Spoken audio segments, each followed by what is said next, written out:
3, 2. According to the media, Donald Trump is enjoying a great economy because of Barack Obama. Barack Obama had a bad economy because of George W. Bush. Whenever Obama's economy was bad, it was Bush's fault. Whenever Trump's economy is good, it's to Obama's credit. Trump's presidency is Obama's, that's why it's so good, but Obama's presidency was Bush's, that's why it was so bad.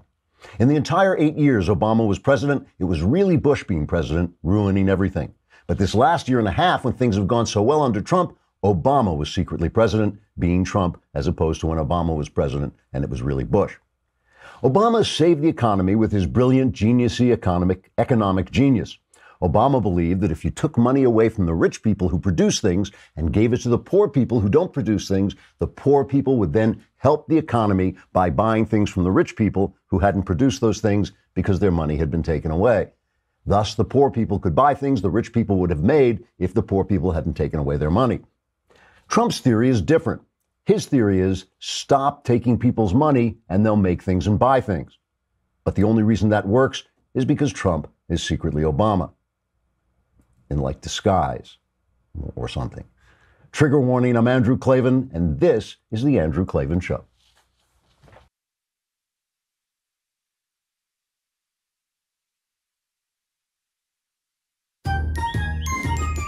I feel hunky-dunky, life is tickety-boo.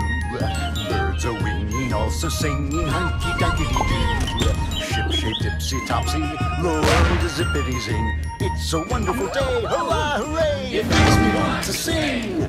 Oh, hurrah, hooray! Oh, hooray, hurrah! All right, it's Mailbag Day today, and if that were... my God, what the...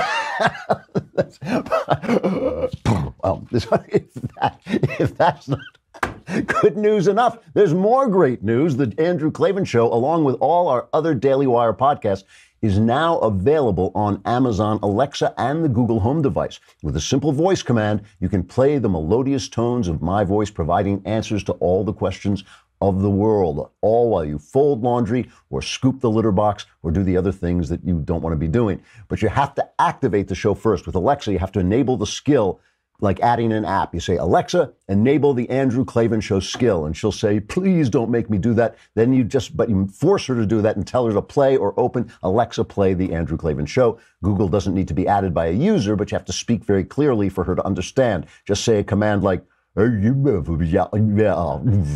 just to mess with her. Or you can say, Google, talk to the Andrew Klavan Show or speak to the Andrew Klavan Show. Okay, Google, I want to speak to the Andrew Klavan Show. Now, your device should be able to play my podcast to the delight of you, your small children, your pets, the insects that are crawling around your home. If you need to review these directions, check out the pinned posts on Daily Wire Twitter and Daily Wire Facebook. And while we're talking about stuff, let's talk about texture. Because you know what? Here's the thing. When you're talking about stuff, it's good to know stuff as opposed to not knowing stuff. Knowing stuff is better than not knowing stuff. And to know stuff, especially about politics and the news, and sports, fashion, all those things, you need to read magazines. And Texture is this incredibly, incredibly addictive app which gives you more magazines, over 200 top magazines, all in one place. Texture is the magazine app. It's got all of them. It's a must-have app for those looking to read what's going on, quality journalism, beautiful photos, interviews and perspectives, and you could save things and look them up again.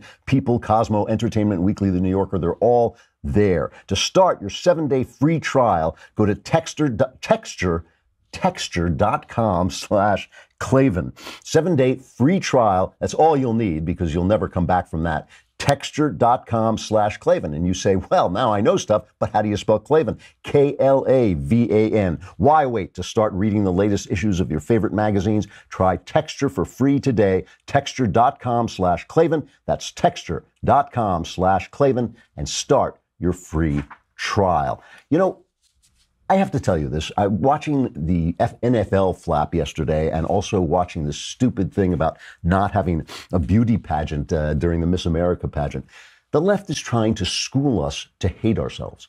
The left is trying to school us to hate ourselves. They're trying to tell us that our natural passions, our natural desires are somehow evil in and of themselves because they think that people are naturally good. They don't understand the fall of man and broken humanity. So they don't understand that really, first of all, your passions are gifts from God. Your desires are gifts from God. They define who you are. They define the shape of you. They're like salients. Salients are the things that stick out. They're like the things that stick out of you, your desires, your passions. The trick of life, the whole trick of life is training your passions to the good. Right? Attaching your passions to the good. You're not supposed to get rid of them. You're not supposed to hate your desires. You're not supposed to hate your erotic desires, your ambitions, even your desire for money. You're not supposed to hate those things. You're supposed to attach them to the good. You're supposed to get money by doing something that other people will like. Use the money for the good. You're supposed to use, what would your life be like if, say, you're in love with your wife, you're erotically attracted to your wife, but you also know that she is good, right? You've discussed this with yourself. Should I marry this girl? Is she really good? Is she somebody, or am I just attracted to her? You understand that there's a difference between your passion and her quality. But once you can bring her quality, once you realize her quality is good, what would a man be like who didn't have a passion for his wife? You love your mother, right? But you want your mother to be good. If your mother is evil, then you might have to break off that love. You might have to break off that attachment. But what would a man be like if he didn't love his mother? He'd be unnatural. There'd be something wrong with him. Think of it like a glass and wine, all right? So you got the passion is the glass. The good is the wine, right? You fill the glass up with the good. If you don't fill the glass up with the wine, with the good, then all you've gotten is an empty glass. Your passions are empty. They're attached to whatever they just attach themselves to. That doesn't work. But if you have no glass, the wine goes nowhere. You have nothing that will, it's not enough to know what's good. You have to love the good. It's not enough to, to care, think, you're not a Vulcan. It's not enough to say, my wife has these wonderful qualities. You got to love your wife, love your mom. And you got to love your country, because this is what I want to get to. Patriotism. Patriotism is a natural passion. You shouldn't be afraid of your patriotism. Every person loves the place that he comes from. But of course, you want your patriotism to be informed with the good. What is good about your country? And there might come a time when you find, oh my God, my country is doing something so evil that my passion has to be redirected. I have to curtail my passion. But what would a man be like, a woman be like, if he didn't love his country? There'd be something twisted and wrong with you. The other day, I was trying to quote this poem by Walter Scott, and I can never quote anything from memory. I just haven't got the capability of memorizing things. But The Lay of the Last Minstrel, let me read this to you. Listen to what Walter Scott, one of the kind of forgotten great writers, he was just a fantastic writer, and he's kind of gone out of style for temporarily. But he talks about what it would be like to have no patriotism. He says, "Breathes there the man, with soul so dead, who never to himself hath said, 'This is my own, my native land,' whose heart hath never within him burned, as home his footsteps he hath turned from wandering on a foreign strand. If such there breathe, go mark him well. For him no minstrel raptures swell." Poets are not going to sing about this guy because he doesn't love his country.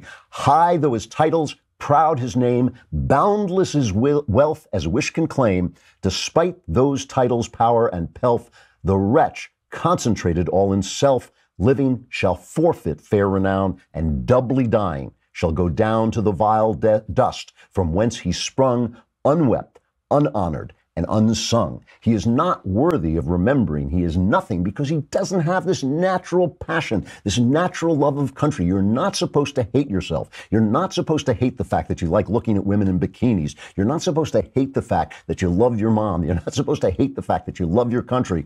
And the left is trying to school you to that. They say, you like looking at women, you're objectifying women.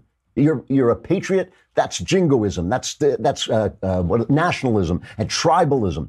No, you're supposed to love your country. It is one of the good things about you. You have to simply train it to the good, attach it to the good. Compare what Walter Scott said about the patriot, compare it with this. We are 5 days away from fundamentally transforming the United States of America. That's not loving your country. How would it be if before a wedding, 5 days away from the guy's wedding, he said, I am 5 days away from fundamentally transforming this woman? And women who do that too, 5 days away, I am 5 days away from fundamentally transforming this man. That is not love. That is not patriotism. You love You love your country. You love your country. And of course, that means, and you know what love means because you love yourself, right? You let yourself off the hook a little bit. You overlook some of your bad qualities. You try to make yourself better. You work on yourself. These are all things we do in love, So you love your country in the same way you love yourself, same way you love your mom, all these things. And it drives me nuts that they tell us that the patriotism is bad. So, okay, the NFL. This is, and all these people, especially the intellectuals on the right, this also drives me a little crazy. They tell us these things don't matter. They say, politics is downstream from culture, but don't care about the NFL. Politics is downstream from culture, but don't care what Samantha Bee says. Why are you worried about that? That's the culture. That is the culture. That is the culture that affects the narrative, that affects who gets elected 20 years from now, right? I mean, a guy, an essential socialist like Obama would never have been elected president once, let alone twice, if we hadn't been trained to look at somebody talking like that and looking like that to some degree as a presidential candidate. He looked like the candidate we'd been told would be good. He was not a good candidate.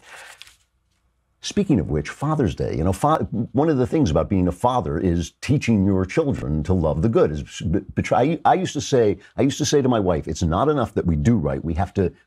Our kids have to see us loving the right, enjoying the right. And as a reward for that, I expect some Omaha steaks. By golly, as a reward for being a great father, I expect some Omaha steaks because they really are good. They've got everything. It's convenient. Omaha steaks come delivered, hand trimmed, flash frozen, and vacuum sealed. Meats come directly to your door in an Omaha Steaks cooler. It's very cool. You get pork, poultry, veal, lamb. Bison is the only one here I haven't tried, but all the rest has been great. Seafood, vegetables, and it's high quality cuts with one of a kind flavor. All beef is USDA inspected for quality. Right now, Omaha Steaks is giving a limited time offer to my listeners for Father's Day at $49.99. A 78% discount, an amazing deal. Go to omahasteaks.com, type Andrew in the search bar, and you can get this Omaha Steaks Father's Day package, which includes 2 tender filet mignons, 2 beefy top sirloins, 4 chicken fried steaks, 2 boneless pork chops, 4 all beef Omaha steak burgers, 4 gourmet jumbo franks, 12 ounces of all beef meatballs, 1 pound of steakhouse fries, 4 caramel apple tartlets, 1 Omaha Steaks seasoning packet, plus get 4 more grill-ready Omaha steak burgers free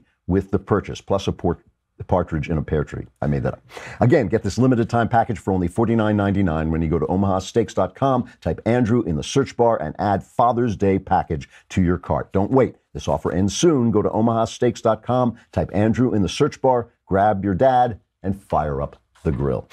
All right. So yesterday, there was this... The Eagles, having won the Super Bowl, were supposed to come to the White House to celebrate. And at the last minute, they canceled out. Trump got mad and said, well, instead, we're going to have a celebration of our flag, and we're going to talk about, why we salute the flag. And everybody said, that's not fair because the Eagles didn't kneel during the season. They didn't kneel, protest the flag. But they did pull this thing where they said, only 10 of us, and some said only one of the Eagles was going to show up. And they said it at the last minute. So it was political. It was striking back at Trump for his flag, argument that he was having with the NFL, and for the fact that the NFL was forced to cave by the people because Trump stirred up the people. So it was about the flag. It's not fair to say that the Eagles were completely innocent in this. So Trump gets up and he gives a speech, and everybody starts yelling, that this is ridiculous. This is not about patriotism.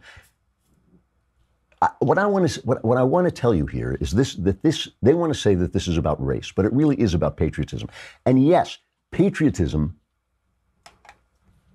because it's a passion, can be abused in the same way your desire for a woman or a man can be abused. Passions can be abused. That's why you have to train them to the good. It's not about hating your passions. It is about training them to the good. But I want to go back, 2014, the Olympics, and I just want to point out that the left has been preaching against patriotism itself. They're training you to hate your natural passions, your natural loves. I want to just show you this. This is the Olympics, right? This is the one that was in Sochi or something. I think it was Salt Lake City. Salt Lake City, was it? Oh, because it was an American thing. That's right. It was American. Sorry. Thank you very much.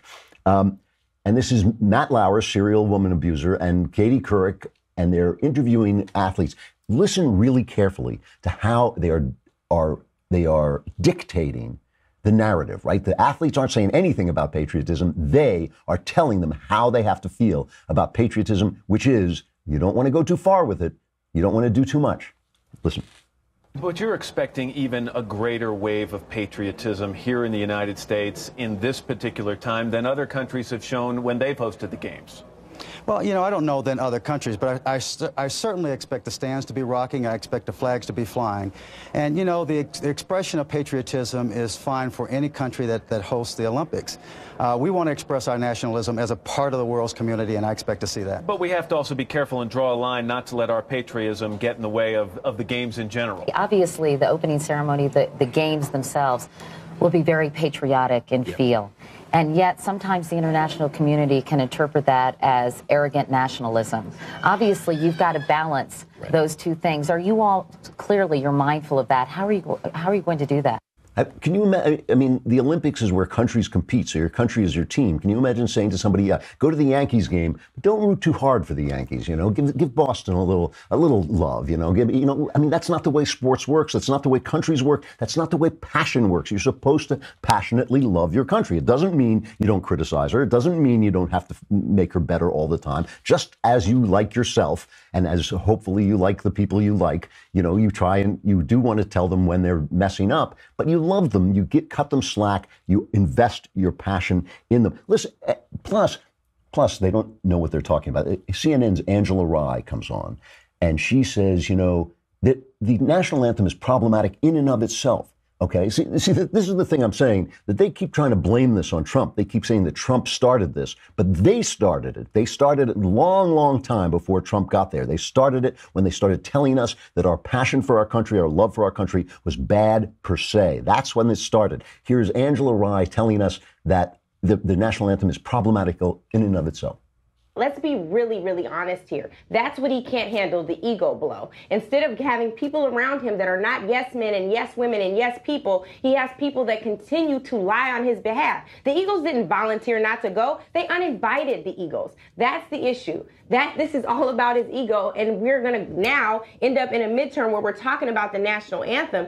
The national anthem is problematic in and of itself. There's a second verse that Colin Kaepernick brought attention to that has yet to be discussed on broad platforms. In addition to that, people have every right to go through the practices of practicing free speech. I didn't mean to say practice twice. But the bottom line is we have the opportunity to say, this is something that's bothering me. Until this country serves me the same way that it serves so many other people, I have a right to protest. And you should pay attention to what those issues are if you're a real leader. That thing about the national anthem is total garbage, by the way. She was talking about the third verse, not the second verse. Here it is. This is, remember, it's the War of 1812, Battle of Fort Henry, and we win the battle. We're fighting the British. The song goes, and where is that band who so vauntingly swore that the havoc of war and the battle's confusion, a home and a country should leave us no more? This is such a badly written song. It really is. But he says, where's the band that swore that they would destroy our country? Their blood has washed out their foul footsteps' pollution. No refuge could save the hireling and slave from the terror of flight or the gloom of the grave. And the star-spangled banner in triumph doth wave. So she thinks, and Colin Kaepernick think, that reference to slaves is to the slaves that were held in the South, and they're the slave, nothing can save them from the terror of flight. The hirelings there are the mercenaries, the German mercenaries that the British would use, and the slaves are the impressed. They used to impress people into the service in the Navy. So if you're out wandering drunk one night, a couple of guys would come, grab you under the shoulders, hurl you on a ship, and you were in the Navy. That was how the British got a lot of their people in the Navy. Those are the slaves that he's talking about. There's nothing. These people are just dumb. You know, it's just dopey. All right. So anyway, you know, they keep saying that and the other argument she makes is that this is about free speech.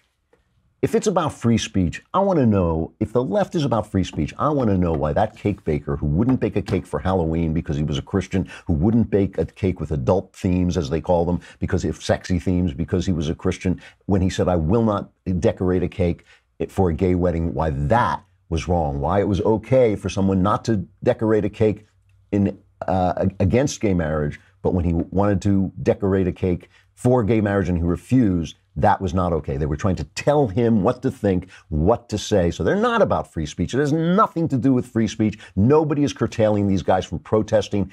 My only argument with them is their protest should be, we love this country, but it's not living up to its standards. Here's why. In which case, okay, I'll listen. I might not agree, but I'll listen. But if what you're saying is, but then if that's what you're saying, salute the flag because you love the country. If what you're saying is this country stinks and we don't love you, then to hell with you. I don't care what you think. All right. Father's Day, all I'm trying to say is that they have been attacking our patriotism, our passions, just like they're attacking our passion for looking at women in bathing suits. That's not the problem with us. We are not supposed to dislike who we are or what we are or our own humanity. We're just supposed to train our passions and our desires for the good. Hey, get ready because we have a special treat for our audience in honor of Father's Day. This Tuesday, June 12th at 7 p.m. Eastern, Daily Wire God King Jeremy Boring will descend from on high or the attic, wherever it is he's been, and he will host a roundtable discussion with the mighty Ben Shapiro, the mighty me, Andrew Klavan, and Knowles, whatever he is. We will discuss what fatherhood means, why fathers matter, and how fatherhood will stand up to an increasingly anti-male culture. Subscribers will even be able to write in live questions for us at dailywire.com. That's this Tuesday, June 12th at 7 p.m. Eastern, 4 p.m. Pacific. You can find our special live stream on Facebook and YouTube, so don't miss it. So while we're talking about patriotism and the things people do for patriotism, today is D-Day. If you think people go to war because they admire their country, or you think they go to war because they've thought it out, they sit in the library and they think, yes, my country is good. It really is. Those things inform their passion, but they go to war for passion, for love of country, for love of the things that we have here, there's a lot to love here. And they went to war in 1944, June 6, 1944, fighting a truly evil and disastrous enemy that would have taken over the world. The Nazis and their Axis partners would have taken over the world if America had not stood up to them and joined with our allies in France and Britain and around the world to fight them back. And these guys, I remember as a kid, I had a junior high school teacher who was at D-Day. He stormed the Normandy beach, and I remember him telling us about it and talking about the carpet of bodies that he ran over as he was charging these machine guns, and they were just raking the beach. I'm sure you've seen Saving Private Ryan, the opening scene of that. They were just raking the beach, and he said when he talked, he was full of what now I would recognize as PTSD, as kind of his tone got impassioned. He fell over his words. We should not forget this. Let's just take a listen to CNN did a special where they interviewed some of the veterans and they remembered what happened. The front went down and we jumped into the water. The water was up to our necks. We weren't the first troops. The infantry was first. We were the mortar following the infantry, and the bodies were all over the place. First thing I had in my mind was death. I was thinking about that. I didn't think I was going to come back because there was a lot of guys all around me. They were floating in the water. There was one kid, I looked down and there was Michaels, his name was, and he's trying to talk and nothing is coming out. I made him out to say, help me. But things were so chaotic there, you couldn't help anybody. You had to get out of there. A group of four of us, we headed up and we go through a minefield. The whole area was mined. So as we traverse this high ground, I hear pop, and in my peripheral vision, I see this fellow to my left, an explosion and him flying through the air. And I just kept going as fast as I could. Yeah, I just kept going as fast as I could. There's this book. One day I'm going to do a whole show about this Howard Zinn, People's History of the United States. And he says, I want to tell the history of the United States from its point of view of the victims. I want to tell about the Constitution from the point of view of slaves. But what if I did that to you, of just told the worst parts of your lives? The truth is there's not a single person walking around politically free on the planet Earth who is not free because of people like this. Yesterday, I guess it was yesterday, Monday, it's now Wednesday, right? And that Monday, we had Jacob Airy on. We were talking about comic books, and he said millennials feel they have no great enterprise like this to participate in. But, this is a great enterprise fighting back evil. Once the evil is gone, The great enterprises are to produce more good, more children. Raise your children. That's a big enterprise, a mighty enterprise. Settle planets, extend freedom through the world. That's what we're here to do. And it's all because of guys like this and their passion and their love of country. Believe me, it's not the Matt Lauers and Katie Courics of the world who go out and do this stuff. It's the people who love their country. All right.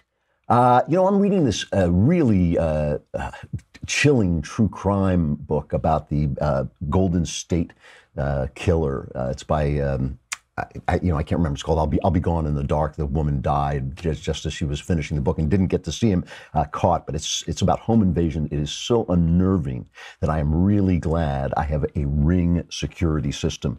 Ring is, they have this home security with a video doorbell. They have one that will set off a spotlight, turn on a spotlight. We have just an episode here, a video episode of a guy trying to come in and what Ring can do for you. Take a look. Hey, put that down.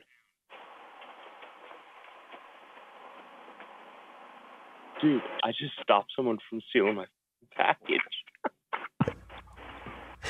It's a package there. The woman comes over to try and steal it, but the Ring camera catches him and lets him talk to her and say, get out of here. You can save up to $150 on a Ring of Security kit at ring.com/Klavan. And you may say, sure, I'm not being home invaded, but how do you spell Klavan? Klavan, ring.com/Klavan, $150 off when you go to ring.com/Klavan. Stay safe with Ring. We got the mailbag coming up. You could be in it if you only subscribe. Come to thedailywire.com, subscribe. It's a lousy $10 a month. I'll answer all your questions for $100. You get the whole year. I'll answer your questions for a year, and you have the Leftist Tears tumbler. And as you get happier, the Leftist Tears tumbler fills up automatically and will keep you in Leftist Tears for the entire year. Come on over for the mailbag.